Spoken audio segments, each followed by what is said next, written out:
صد وما يخلوش حد يتكلم، واللي يتكلم ينتقدوه ويهاجموه وما اعرفش ايه والحكايه والروايه. ما انتوا كده مش في صالح النادي الاهلي، انتوا وصلتوا النادي الاهلي للمرحله دي. يعني انت الماتش اللي فات بدل ما تقول الاهلي وحش ولازم المدرب يبدا يعيد حساباته ويبدا فلان يقعد وفلان ما يلعب وفلان، لا انتوا وديتوا الهزيمه الماتش اللي فات للحكم. السلام عليكم ورحمة الله وبركاته، متابعي الأهلي نادي القرن في كل مكان، أهلا ومرحبا بكم. رضا عبد العال يفتح النار على مجلس إدارة النادي الأهلي بعد الخروج المؤسف والمؤلم من بطولة دوري أبطال أفريقيا من دور ربع النهائي على يد الترجي التونسي بثلاثية قاسية. نسمع ونتابع وفيديو مهم جدا يعني جدا. ده الحكم خدمكم، انا هتكلم بمنتهى الامانه.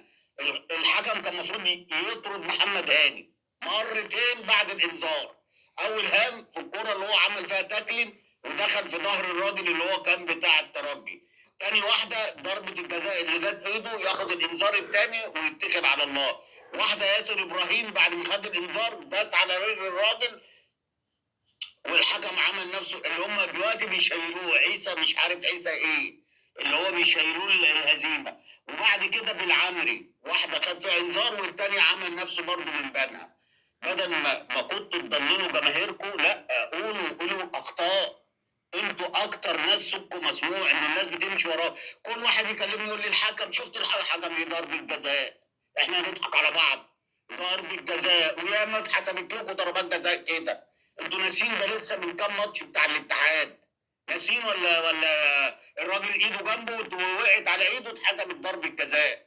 مع ان لما بتبقى جت في ايد كوكا مره والمره الثانيه في ياسين مرعي والحكم عمل نفسه من بينها، واخد بالك؟ فانتوا طالما ان هي بتتحسب لكم لما تتحسب عليكم يبقى عادي، الموضوع عادي. انما انت اللجان خيلت لكل جماهير ولبستهم العمه ان الحكم السبب في الهزيمه. ده انت يا راجل ما رحتش الشوط الاولاني غير بكره تريزيجيه، الشوط الثاني ما رحتش غير بكره بن شرقي اللي هي في نص الجون وقعت من ايد الجون. ده جون اصلا اتشاط عليه والله العظيم من كفر الزيات تخش فيه في الاستاد. الجون اللي كان واقف بس الماتش اللي فات، انما النهارده ما اعرفش كان متالق ازاي. انا ما اعرف، بس كل برضو الكور كلها في ايده، كلها في المحيط بتاعه. فبدل ما تقولوا كده لا، اللي كان طلع تقول لك الحكم. طب الحكم النهارده عمل ايه؟ طب انت خسران على ملعبك 3، هتقول لي ضربه الجزاء؟ ضربه جزاء. هتقول لي الجون الاولاني اوفسايد، الحمد لله اللي هو الفار جابها لك، ياسر ابراهيم مغطي ب 2 متر. هتقول لي الجون الثالث ده من كورنر واترفعت والراجل حاططها في المقص. فين بقى ظلمك فين؟ انت انتاجك ايه غير ان هو كام شوطه اللي شاطها تريزيجيه في نص الجون؟ انت عملت ايه عشان تكسب؟ ما عملتش حاجه. وكله الاداره والجماهير دلوقتي بتستخبى في اللجان. شوف بقى اللجان النهارده بقى تكتب ايه؟ وليد صلاح السبب، سبب خروجنا لان ما احتاجش، لان اصلا ضربه الجزاء من ضربه جزاء واحنا كان لينا ضربتين جزاء. يا راجل ده الجون اللي دخل فينا، اللي دخل في الترجي، الجون الثاني الواد اللي جايبها في ايده مش مروان عثمان، ده الواد جت في ايده ودخلت في الضيقه. يعني لو ما كانتش دخلت كانت هتبقى ضربه جزاء. يعني لو ما كانتش دخل الجون كانت هتبقى ضربه جزاء.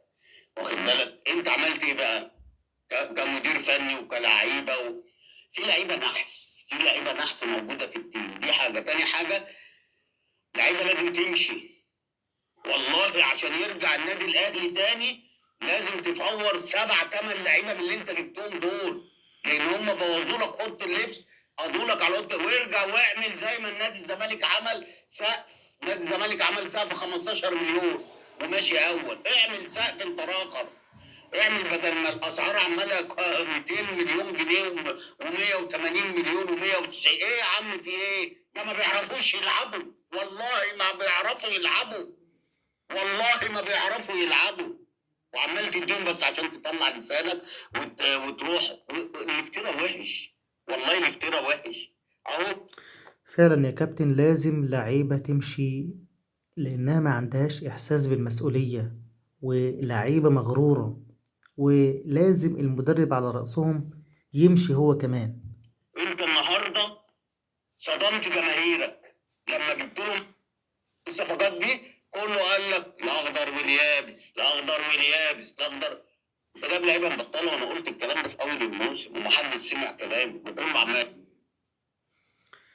فعلا يا كابتن والله، الجماهير النهاردة مصدومة صدمة قوية يشتمني جدا ويقل جدا. الادب ويهاجمني. ومين اللي اللعيبه اللي بقى اهو؟ يعني انت جايب تريزيجيه النهارده لازم يعديك الدور ده، هو وبن شرقي وزيزو فين بن رمضان صحيح؟ بن رمضان فين؟ الواد ده ما شفتوش بقالي فتره في. تعبان يا كابتن. يعني ما شفتش اللعيب ده بقاله فتره، ليه كده؟ خيرا لما اجعله خير. تعبان يا كابتن، عنده برد.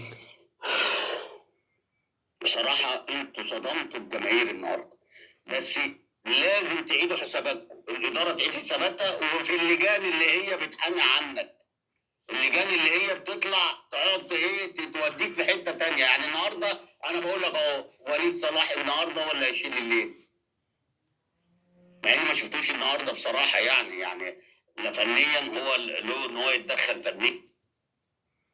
يا كابتن وليد صلاح هيعمل ايه ولا ايه ولا ايه؟ اللعيبة كلها مستهترة، في استهتار كبير جدا من اللعيبة، مفيش احساس بالمسؤولية، مفيش اي احساس. اللعيبة داخلة مغرورة وقالت انا هكسب الترجي، ولكن الترجي فاجأنا كلنا وصدم الجماهير صدمة قوية جدا جدا. فعلا الاهلي النهاردة ما يستحقش ان هو يفوز، الاهلي يستحق ان هو فعلا يتهزم. الترجي التونسي بنقول له الف مبروك. الف مبروك للترجي التونسي النهارده بعد الفوز الكبير على نادي الاهلي النهارده.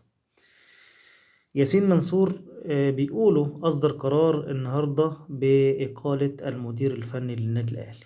طبعا لسه طبعا هنشوف ياسين منصور، كابتن ياسين منصور هيعمل ايه بعد خروج النادي الاهلي المؤسف النهارده والمؤلم من بطولة دوري ابطال افريقيا من دور ربع النهائي على يد الترجي التونسي بثلاثية قاسية. كنا ممكن نخلص من الشوط الاول. الاهلي اهدر اهداف كتير في الشوط الاول، أهدر فرص كتير، ضيعوا له حوالي 5 6 أهداف. كان ممكن هدف واحد كمان يعزز الهدف الأول، كان ممكن يخلص المباراة والأهلي يعبر لدور نصف النهائي. ولكن الترجي التونسي فريق صدم الجماهير الأهلوية وصدم النادي الأهلي النهاردة برد فعل غريب ومفاجئ، أدى إلى خروج الأهلي النهاردة من بطولة دوري أبطال أفريقيا من دور الربع النهائي. طبعا دي كانت كل أخبارنا النهاردة عن النادي الأهلي. لو عجبك الفيديو اعمل لايك وشير، وما تنساش تشترك في القناة وتفعل الجرس عشان يوصلك كل ما هو جديد عن النادي الأهلي.